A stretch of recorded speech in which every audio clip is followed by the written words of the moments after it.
Hello friends, welcome back with another video in my YouTube channel The Nursing Group. Now today we'll discuss about the Code of Ethics. तो Code of Ethics का हमारा दूसरा part होने वाला है ये, ठीक है।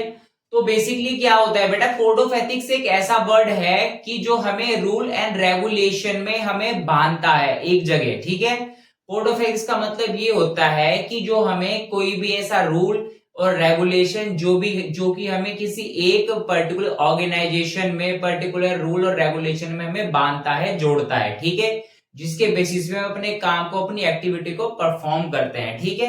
तो ये हमारा कोड ऑफ एथिक्स होता है। अब जो कोड ऑफ एथिक्स होता है ये हमारा F1 का सब्जेक्ट होता है, फंडामेंटल ऑफ नर्सिंग का, जो कि हम अपने हॉस्पिटल्स में जो काम करते हैं, किसी भी ऑर्गेनाइजेशन में काम करते हैं, मल्टी स्पेशलिस्ट हॉस्पिटल में काम करते हैं, वहां पे हर अपने काम को ईमानदारी से अच्छे तरीके से कर सके, ठीक है। तो उसमें कुछ हमारे टॉपिक्स है जो कि मैं डील करूंगा। फर्स्ट हम स्टार्ट करते हैं 4 elements of code of ethics. देखो 4 elements of code of ethics से हम स्टार्ट करते हैं। For example, as a nurse, as a health nurse, क्या काम होना चाहिए आपका? आपका काम होना चाहिए कि नर्स का जो रोल है, रिस्पॉन्सिबिलिटी है, जो लोगों के साथ में किस तरीके का व्यवहार होता है, ठीक है।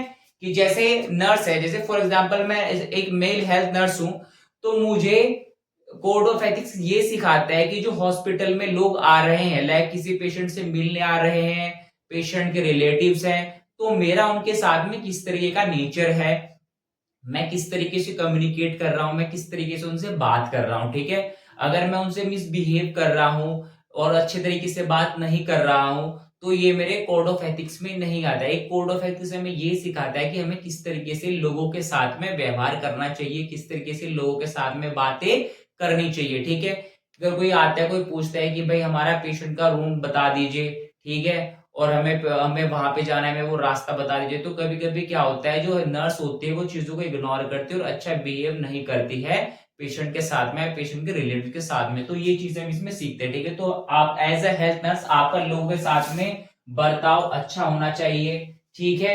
दूसरा क्या है, नर्स एंड प्रैक्टिस। देखो नर्स एंड प्रैक्टिस का मतलब ये होता है, जो भी आप किसी भी पेशेंट को केयर दे रहे हो, XYZ, उसको पेन से रिलेटेड प्रॉब्लम है, तो आपको क्या देनी पड़ेगी, कुछ कोई एनाल्जेसिक देनी पड़ेगी रिड्यूस करने के लिए पेन को। दूसरा क्या, उसे हॉट एप्लीकेशन देनी पड़ेगी, ठीक है। देने के साथ में उसको साइकोलॉजिकल सपोर्ट भी प्रोवाइड करनी है, ठीक है। उससे बातें करनी है, उसको बताना है कि आप अच्छे से ठीक हो जाओगे, ठीक है। दूसरा क्या है, जो भी उसकी प्रॉब्लम है, लाइक उसको ड्रेसिंग करनी है, तो उसके ड्रेसिंग को आप अच्छे से करोगे, ये भी एक आपके प्रैक्टिस में आएगा। दूसरा, अगर उसको उससे रिलेटेड कोई भी चीजों की नीड है, कोई जरूरत है, तो आपको वो प्रोवाइड करानी है, ठीक है। तो ये आपके प्रैक्टिस में आएगा कि लोगों को हम किस तरीके से ट्रीट कर रहे हैं, किस तरीके से उनकी बीमारी को सही कर रहे हैं, पेशेंट को बैक मसाज कैसे दे रहे हैं, बेड मेकिंग कर रहे हैं नहीं कर रहे हैं, उनके हाइजीन को मेंटेन कर रहे हैं नहीं कर रहे हैं। तो ये सारी चीजें हमारी प्रैक्टिस में आता है, ठीक है बेटा।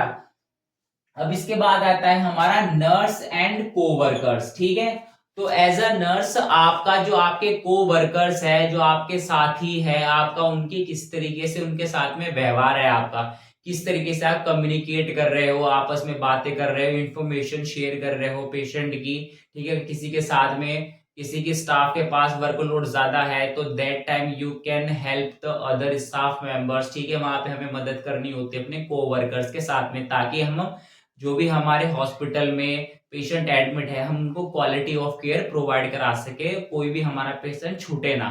ये नहीं है कि जो हमारे पेशेंट हमारे पास सिर्फ उनको केयर दे रहे हैं, अपने कोवर्कर्स की हेल्प नहीं कर रहे हैं, ठीक है। तो ये नहीं करना है, ठीक है।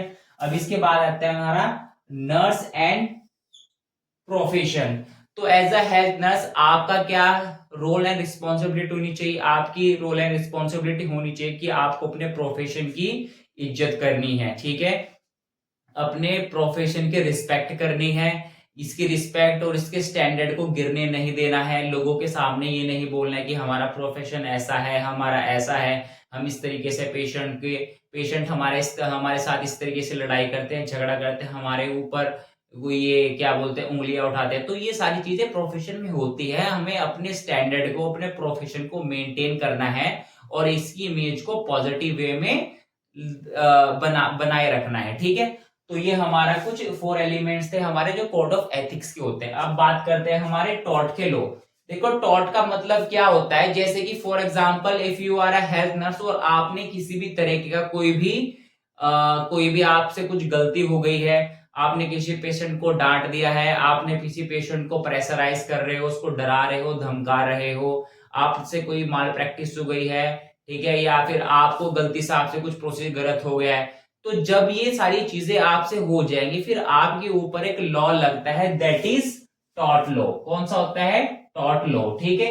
जो टॉट के लॉ लगते हैं वो की अप्लाई होते हैं फिर आपके ऊपर। अब फर्स्ट इसमें बेटा एक वर्ड होता है हमारा इंटेंशनल टॉट, एक होता है हमारा अनइंटेंशनल टॉट। इंटेंशनल टॉट हमारा वो टॉट होता है जो कि आप जान पूछ करके कर रहे हो पेशेंट के साथ में, ठीक है, वो आता है हमारा इंटेंशनल टॉट। अनइंटेंशनल टॉट वो होता है कि आपने कोई भी प्री प्लान नहीं करके कोई भी काम किया, वो आपसे गलती से हो गया, अनइंटेंशनली हो गया, वो हमारा आता है अनइंटेंशनल टॉट के अंदर। तो सबसे पहले we will start with the intentional thought, कि हम जान पूछ के पेशेंट को किस तरीके से क्या करते हैं, हार्म करते हैं, डराते हैं, धमकाते हैं, ये किस किस तरीके से आ सकता है, किस तरीके से हमारे टॉट के लॉ हमारे ऊपर अप्लाई हो सकते हैं। तो ये चीजें हम इसके अंदर देखेंगे। देखो सबसे पहले होता है बेटा असॉल्ट, ठीक है। असोल्ट का मतलब होता है थ्रेटनिंग टू अदर्स, ठीक है। असोल्ट का मतलब होता है आप किसी को डरा रहे हो, किसी को धमका रहे हो, किसी को प्रेशराइज कर रहे हो, ठीक है, मतलब उसको फोर्सफुली आप, फॉर एग्जाम्पल मैं आपको बताऊंगा, किसी भी पेशेंट को आप इंजेक्शन लगा रहे हो, ठीक है, पेशेंट को क्या है आप इंजेक्शन लगा रहे हो कि आपको इंजेक्शन लेना ही लेना पड़ेगा, तो वो क्या हुआ, एक हमारा प्रेशराइज करना हुआ, डराना हुआ, धमकाना हुआ, ठीक है। दूसरा क्या है, पेशेंट आपसे किस मिसबिहेव से बात कर रहा है, अच्छे तरीके से बातें पलट के आप भी उससे मिसबिहेव पे बात कर रहे हो, आपने हाथ उठा दिया उसके ऊपर, उसको मार दिया है, तो ये भी हमारा सॉल्ट के अंदर आता है, ठीक है। मतलब थ्रेटनिंग टू अदर्स, दूसरों को धमकाना, पेशेंट को धमकाना, डांटना, तो हमारे ये सॉल्ट के अंदर आता है, ठीक है। इसके बाद आता है हमारा बैटरी। बैटरी का मतलब है to touch another's body without their concern. इसमें क्या होता है, touch to another's body without their concern. Battery का मतलब होता है बिना पेशेंट की मर्जी के आपने पेशेंट की बॉडी को टच किया, वो हमारा बैटरी के अंदर आता है। फॉर एग्जाम्पल अगर जो हमारे हॉस्पिटल के अंदर हमारे मेल हेल्थ नर्स होते हैं, वो जान पूछ करके वहां पे कभी कभी क्या होता है, वो इंटेंशनली अगर पेशेंट की फीमेल पेशेंट को टच करेंगे, उसकी बॉडी को टच करेंगे, तो उसके ऊपर फिर हमारा टॉट का लॉ लगेगा, ठीक है, कि वो हमारा प्रोफेशन में नहीं आता है, वो चीजें गलत है, ठीक है। वही दूसरी साइड में क्या है, दूसरा एग्जाम्पल हमारी फीमेल हेल्थ वर्कर है, अगर कोई मेल पेशेंट है, अगर उसके साथ में वो क्या है, उसकी बॉडी को टच कर रही है, या फिर उसकी किसी भी पार्ट को एक्सपोज कर रही है, या हमारा मेल हेल्थ नर्स है वो एक्सपोज कर रहा है किसी फीमेल के पार्ट को और टच कर रहा है, तो वो हमारे बैटरी के अंदर आता है, ठीक है। इसका मतलब ये होता है to touch another's body without their consent, उसके कंसर्ट के बिना उसकी बॉडी पार्ट्स को टच करना, ये हमारा बैटरी के अंदर आता है, ठीक है बच्चों। अब इसके बाद आता है हमारा invasion of privacy. Invasion of privacy का मतलब होता है private affair and family matters, ठीक है। देखो इन्वेजन ऑफ प्राइवेसी का मतलब होता है, फॉर एग्जांपल आप किसी भी हॉस्पिटल में काम कर रहे हो, जॉब कर रहे हो, और वहां पे किसी भी फैमिली का आपस में डिस्कशन चल रहा है, अपनी फैमिली से रिलेटेड चल रहा है, अपने पेशेंट से रिलेटेड चल रहा है, तो उस टाइम आपको ये नहीं कि आप वहां पे ऐसे खड़े हो उनकी बातों को सुन रहे हो, नहीं, आपको वहां से तुरंत चले जाना है, वो प्लेस लीव कर देना है, छोड़ देना है, ताकि आप उनके प्राइवेट डिस्कशन में, प्राइवेट अफेयर्स में कोई भी इंटरप्शन या इंटरफेयर ना करो, ठीक है। तो ये हमारा किसके अंदर आता है, ये हमारा आता है इन्वेजन ऑफ प्राइवेसी के अंदर, ठीक है। तो इसके बाद आता है हमारा डिफेमेशन। डिफेमेशन का मतलब होता है to damage the reputation of the another person, ठीक है। तो इसमें क्या करते हैं, हम दूसरे पर्सन की रेपुटेशन को डैमेज करते हैं, उनकी इज्जत को खराब करते हैं, ठीक है। तो ये हमारा डिफेमेशन के अंदर आता है। अब जब हम किसी के रेपुटेशन को खराब करते हैं, उनकी इज्जत को खराब करते हैं, तो हमारा ये दो पार्ट्स में होता है। सबसे पहला होता है हमारा लाइबल, उसके बाद होता है हमारा स्लैंडर। लाइबल के अंदर मतलब होता है कि हम किसी की इज्जत को कर रहे हैं, किसी की इमेज को खराब कर रहे हैं हम लिख करके, ठीक है।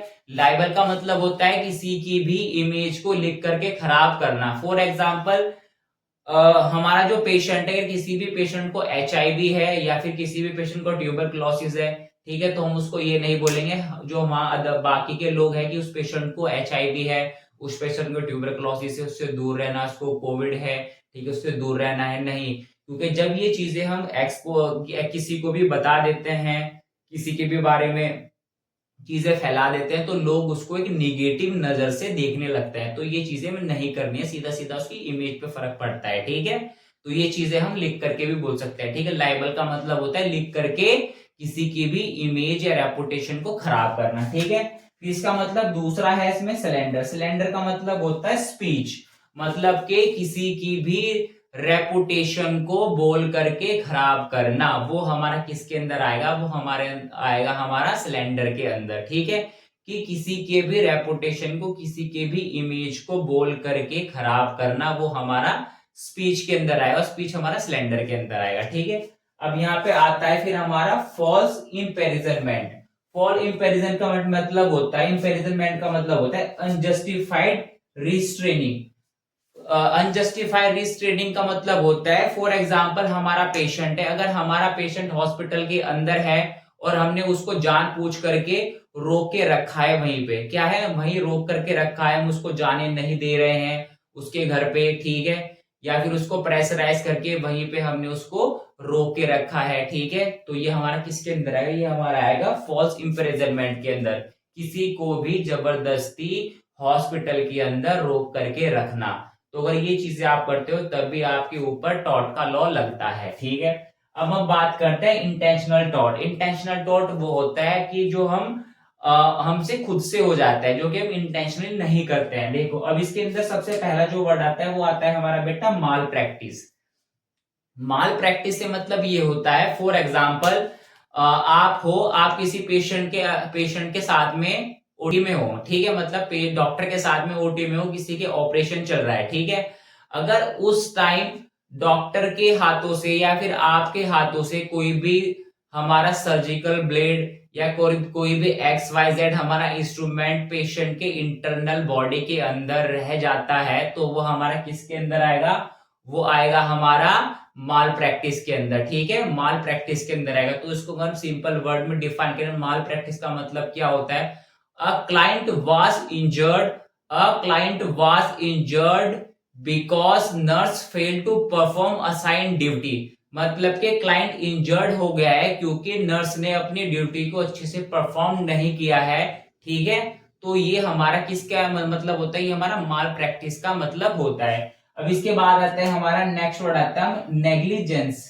नेग्लिजेंस का मतलब वो होता है, फॉर एग्जाम्पल आप ओटी के अंदर हो, आपसे सर्जिकल ब्लेड क्या हुआ, मिस हुआ, कहां पे, इंटरनल बॉडी के अंदर आपने छोड़ दिया पेशेंट की, और अगर वो चीजें किसी लोगों ने, आपके साथ वाले वर्कर ने देख ली और देख करके उन्होंने क्या किया, उसको इग्नोर कर दिया, ठीक है, तो वो हमारा नेग्लिजेंसी के अंदर आएगा, ठीक है। अब नेग्लिजेंसी अगर हम डिफाइन करें एक सिंपल वर्ड है, इसके वर्ड में इसका मतलब होता है lack of maintaining professional standard. क्या मतलब होता है नेग्लिजेंसी का, कि lack of maintaining professional standard, तो ये हमारा मतलब होता है नेग्लिजेंसी का। तो this is all about the code of ethics. If you like my content please subscribe my channel and share this video with your classmates and support us channel. Thank you so much. Keep healthy, keep smiling, stay tuned. Thank you so much.